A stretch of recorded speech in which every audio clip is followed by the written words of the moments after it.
지성소와 성소 그리고 성전 뜰 안에 어떤 기물들을 만들고 어떻게 해야 되는지 모세에게 상세히 알려주신 하나님께서 우리 출애굽기 28장에서는 그 성소 안에서 하나님을 섬기는 직분을 행해야 할 제사장의 의복에 대해서 자세히 말씀해 주십니다. 제사장의 직분을 감당해야 할 아론과 그의 아들들이 입어야 할 의복은 영화롭고 아름다워야 했습니다. 왜냐하면 그 직분 자체가 여호와의 영광과 거룩하심을 나타내야 했기 때문입니다. 그래서 하나님은 제사장의 의복을 자세히 묘사하며 우리에게 말씀해 주십니다. 세상에서도 직업에 따라 유니폼이 있습니다. 옷만 봐도 그 사람의 직업이 무엇인지 알 수 있습니다. 제사장은 거룩한 옷을 입음으로 거룩한 하나님의 일을 맡은 자임을 나타내야 했습니다. 아론이 입을 대제사장의 의복은 성막에 사용되는 천과 도구들을 연상시킵니다. 성막의 덮개가 4겹으로 되어 있었던 것처럼 대제사장의 의복도 흉패, 에봇, 겉옷과 반포 속옷으로 4겹의 옷을 입었습니다. 성막 안에 금으로 만든 기물들이 있었던 것처럼 아론은 금패가 달린 관을 써야 했고, 또 성막의 각 널판들이 서로 이어졌던 것처럼 아론도 띠를 메었습니다. 또 하늘을 상징하는 청색, 자색, 홍색 실과 가늘게꼰 배실로에 금실이 첨가된 천으로 옷을 만들어 있습니다. 출애굽기 28장 4절 말씀에 그들이 지을 옷은 이러하니 곧 흉패와 에봇과 겉옷과 반포 속옷과 관과 띠라. 그들이 내 형 아론과 그 아들들을 위하여 거룩한 옷을 지어 아론이 내게 제사장 직분을 행하게 하라.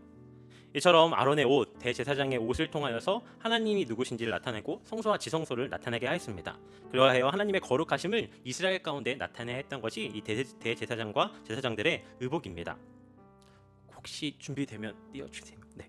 대제사장의 의복 중에 가장 눈에 띄는 것, 어제 살펴보았던 것처럼 가슴의 흉패입니다. 판결 흉패라고도 부르는데, 에봇과 마찬가지로 하늘의 영광을 상징하는 금색, 청색, 자색, 홍색 배실로 정교하게 만들었고, 그 땅을 의미하는 정사각형 안에 이스라엘의 12지파의 이름들, 12보석들이 달려져 있었습니다.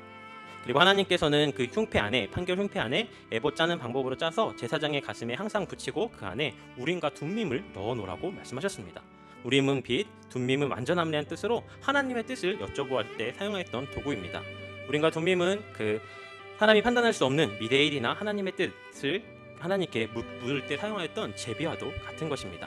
오늘은 이 본문을 말씀해 보면 제사장의 복장 중에서도 겉옷이라고 불리는 에봇 받침 겉옷과 머리에 쓰는 관, 그리고 금패, 그리고 속옷에 대한 말씀을 기록하고 있습니다. 일반 제사장들은 겉옷만 입으면 그것이 제사장의 정장이요 예복이었습니다. 그림에 보시면 하얀색 옷을 입고 있는 이 모습이 일반 대제사장이고요, 이 파란색 옷을 입고 있는 것이 대제사장입니다. 대제사장은 겉옷 위에 에봇을 입어야 했습니다. 이렇게 색깔별로 해서 앞치마처럼 되어져 있는 것이 에봇인데요, 이 에봇을 입고, 그리고 이 겉옷을 그래서 에봇 받침 겉옷이라고 그렇게 불렀습니다. 겉옷을 입은 다음에 그 위에 에봇을 입었기 때문에 그렇게 불렀습니다. 에봇 받침 겉옷은 일반 제사장이나 대제사장을 구별하지 않는 제사장이라면 누구나 다 입어야 하는 옷이었습니다. 그런데 대제사장의 옷은 청색으로 만들라고 말씀하십니다. 청색 실로 싸서 옷감을 만든 제사장의 겉옷을 만들 것을 이야기하시고, 옷감에 대해서 정확하게 말씀하시진 않지만 청색으로 만들어야 한다는 것을 통하여서 하늘의 색, 하나님을 생각하게 하는 그런 뜻을 포함하고 있습니다. 그리고 이 겉옷은 두 어깨 사이에 머리가 들어갈 수 있도록 그렇게 구멍을 내어서 돌아가면서 옷감이 찢어지지 않도록 그 실을 잘 꼬매도록 그렇게 만들도록 했습니다. 그래서 옛날 성경에는 훌친다라는 그런 표현으로 사용되어져 있는데, 실이 풀려나지 않도록 그렇게 예전 말로 오바로크처럼 그렇게 튼튼하게 바늘질을 하도록 이야기합니다. 그래서 이 겉옷은 어깨에 우리가 스웨터를 입는 것처럼 머리를 넣어서 입는 옷이 바로 겉옷이었습니다. 그리고 오늘 말씀해 보면 겉옷 자락에 그 둘레에 청색실과 자색실, 홍색실로 석류 모양의 술을 만들라고 이야기합니다. 아마 잘은 안 보이실 텐데요, 이 모양들 옷, 파란색 옷 끝에 보면 술이 달려져 있습니다. 술이 두 가지 종류로 되어져 있는데, 하나는 석류 모양의 술이고 그 다음엔 금방울로 되어져 있습니다. 그래서 오늘 34절 말씀을 보면 금방울, 석류, 금방울, 석류 이렇게 해서 제사장이 입고 있던 겉옷에 이러한 술이 달려져 있음을 보게 됩니다.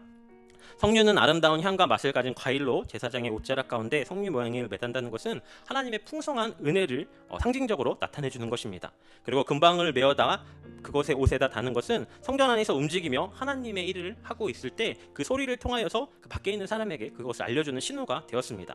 제사장이 제사를 드릴 때 금방울이 달그랑거리는 그 소리를 들으면서 제사장이 지금 성소에서 그 일들을 감당하고 있는가라는 것들을 표시하게 되었다는 것입니다.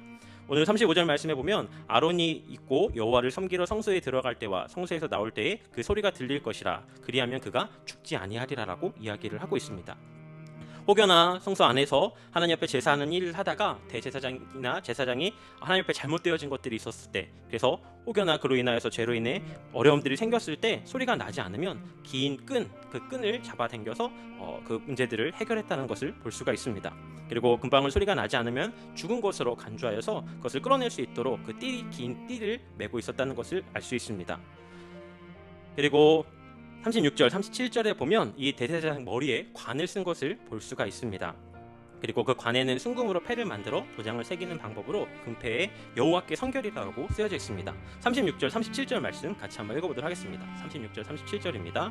너는 또 순금으로 패를 만들어 도장을 새기는 법으로 그 위에 새기되 여호와께 성결이라 하고 그 패를 청색 끈으로 관 위에 매되 곧 관 전면에 있게 하라. 아멘. 제사장 보시면 이렇게 하얀색으로 되어져 있는 큰 관을 쓰고 있고요. 그리고 이렇게 금 패가 있었습니다. 그 패에는 여호와께 성결이라고 쓰여져 있었습니다. 제사장이 머리에 쓰는 관은 금패를 붙이고 대제사장의 것과 일반 제사장의 것이 조금 달랐음을 볼 수가 있습니다. 그리고 이것을 통하여서 하나님 앞에 어떤 모습으로 나가야 하는지들을 분명하게 알게 하였습니다. 그리고 오늘 본문 말씀 뒷부분에 보면 이 제사장들이 있는 속옷에 대한 이야기도 하고 있습니다. 반포 속옷이다라고 이야기를 하는데요. 모시 속옷이라고 생각하시면 될 것 같습니다. 이 속옷은 제사장의 부끄러움을 가려주고 성결을 의미하는 것이었습니다.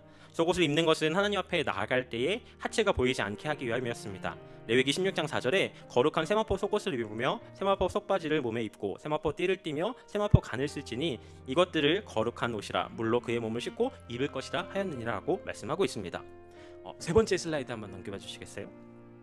세마포 모시로 짜서 속옷이 제사장이 가장 먼저 옷을 입고 그 위에 겉옷을 입고 또 이제 대제사장 같은 경우에 그 위에 에봇을 입고 띠를 띈 다음에 가슴 흉패를 붙이고 머리에는 관을 쓰고 금패로 이렇게 여호와께 성결이다라고 말씀이 적혀져 있는 패를 붙이고 옷을 입었습니다. 그래서 일반 대제사장과 또 일반 제사장과 대제사장의 모습만 봐도 그 역할들이 잘 구별되어지는 것을 볼 수가 있습니다. 오늘 이 말씀을 묵상하면서 아니 왜 하나님께서 대제사장의 옷을 저렇게 화려하게 만드셨을까라는 것들을 생각해 보게 되었습니다. 그 당시 옷을 가격으로 따지면 아마 엄청났을 것입니다. 12개 보석들이 박혀져 있었잖아요. 그 중에는 우리가 한글로 읽어서 잘 모르는데 한 페이지만 넘겨봐 주시겠어요? 저도 그 위로요. 두 번째 페이지. 네, 보석들이 적혀져 있는데요. 홍반호라고 이야기하는 그 보석이 다이아몬드입니다. 다이아몬드. 사파이어. 네, 저렇게 해서 하나도 모르겠는데 저도 영어 단어로 보니까 좀 더 확실하게 보이더라고요. 화려하게 옷이 만들어져 있던 것처럼 보입니다. 그런데 하나님께서 이렇게 대제사장의 옷, 제사장들의 옷을 만들도록 하신 이유가 있었습니다. 먼저 첫 번째로는 대제사장 자신을 위해서입니다. 대제사장은 가치 있고 영화로운 옷을 입으며 그 행동까지도 하나님 앞에 또 백성들 앞에 온전한 모습으로 행하기 위해 노력해야 했을 것입니다. 여호와께 성결이라는 금패를 머리에 달고 옷들을 입으며 그 모습과 마음들이 얼마나 조심스러웠을까라는 생각을 해봅니다. 왜 사람이 어떤 옷을 입었냐에 따라 그 행동들이 달라지잖아요. 멀쩡해 보이는 사람도 예비군 군복을 입혀놓으면 그 행동이 흐트러집니다. 그리고 오늘 제가 이 말씀을 묵상하면서 가운을 한번 입고 설교해볼까 그런 생각을 하다 새벽부터 너무 놀라실 것 같아서 클러지 셔츠를 이렇게 입고 나왔는데요. 옷을 입는 건 그것을 통해서 그 마음가짐과 생각들을 하게 됩니다. 대제사장이 저런 옷을 입고 하나님 앞에 제사를 드렸을 때 그 마음가짐이 어땠을까라는 것들을 생각해 봅니다. 또 대제사장뿐만 아니라 당시 백성들을 위해서 하나님께서는 이렇게 제사장의 옷을 만들도록 하셨습니다. 그 대제사장의 옷을 보고 백성들은 그것을 볼 때마다 존경하는 마음들을 가졌을 것이고 또 성서가 무엇인지 그리고 하나님 앞에 예배하는 것이 무엇인지 그 뜻을 분명하게 알게 되었을 것입니다. 그리고 세 번째는 모든 성도들 우리들을 위해서 이 옷을 만들도록 하셨습니다. 사실 구약에서는 이렇게 대제사장과 제사장 그리고 성도의 모습들이 구분되어져 있지만 사실상 우리 모두가 제사장인 것을 알고 계실 것입니다. 흰색 반포 속옷처럼 깨끗한 행실을 가져야 하고 청색의 에봇 받친 겉옷처럼 생명력이 넘쳐야 하고 에봇처럼 어깨에 형제의 짐을 지고 하나님께 기도해야 합니다. 아까 네 번째 슬라이드 보시면 그 어깨에 호마노라고 하는 이렇게 두 개의 금패가 있어서 6지파씩 그 이름이 적혀져 있었습니다. 이 내용들 그래서 사진으로 좀 보여드리면 이해가 빠르실 것 같은데요. 그렇게 하나님 앞에 나아가 기도해야 했고 그 형제의 짐을 지고 하나님께 기도해야 했고 가는 곳마다 발에는 복음의 방울소리를 들려야 하며 판결 흉패처럼 가슴에 사랑과 자비를 가지고 있어야 하고 허리는 봉사의 수고에 띠를 띠고 머리에는 여호와께 성결이라는 패를 붙여서 항상 성결되어진 생활을 해야 했습니다. 이처럼 성도는 아름다운 영적 일관을 갖추고 더욱 축복되어진 예비된 심령으로 날마다 하나님 앞에 온전함으로 나가야 했다는 것입니다. 우리는 예수님께서 대제사장의 임무를 맡으신 이후에 모두가 제사장이 되었습니다. 대제사장만이 1년에 한 차례 그 지성소 안에 들어가서 지성소 안에서 제사를 드렸다면 예수님께서 그 휘장을 찢으시고 우리 모두가 예수님을 통하여서 하나님 앞에 나아갈 수 있는 길을 열어주셨습니다. 그래서 베드로전서 2장 9절에 너희는 택하신 족속이요 왕같은 제사장들이요 거룩한 나라요 그의 소유된 백성이다라고 말씀합니다.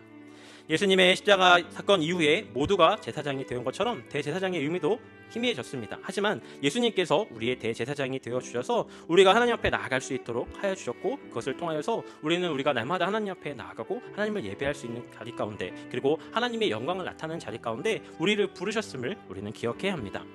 출애굽기 28장에 이렇게 제사장의 의복에 대한 이야기들이 나오고요. 또 뒷부분에 한 번 더 나오게 됩니다. 지금 읽는 이 말씀은 설계도 하나님께서 모세를 통하여서 이렇게 옷을 만들어야 된다라고 말씀하시는 내용들이고 또 출애굽기 뒷부분에 나오는 말씀은 그 말씀대로 옷을 만들었다 얘기해서 의복이 또 두 번 나오게 되어집니다. 이 말씀을 묵상하며 이것에 담겨져 있는 의미들을 우리가 온전히 생각해 볼 수 있었으면 좋겠습니다. 대제사장의 의복, 그 의복을 통하여서 하나님의 영광을 나타내고 그것에 합당한 삶을 살아야 했던 것처럼 우리 또한 예수 그리스도로 옷 입고 날마다 하나님 앞에 온전함으로 나아가야 합니다.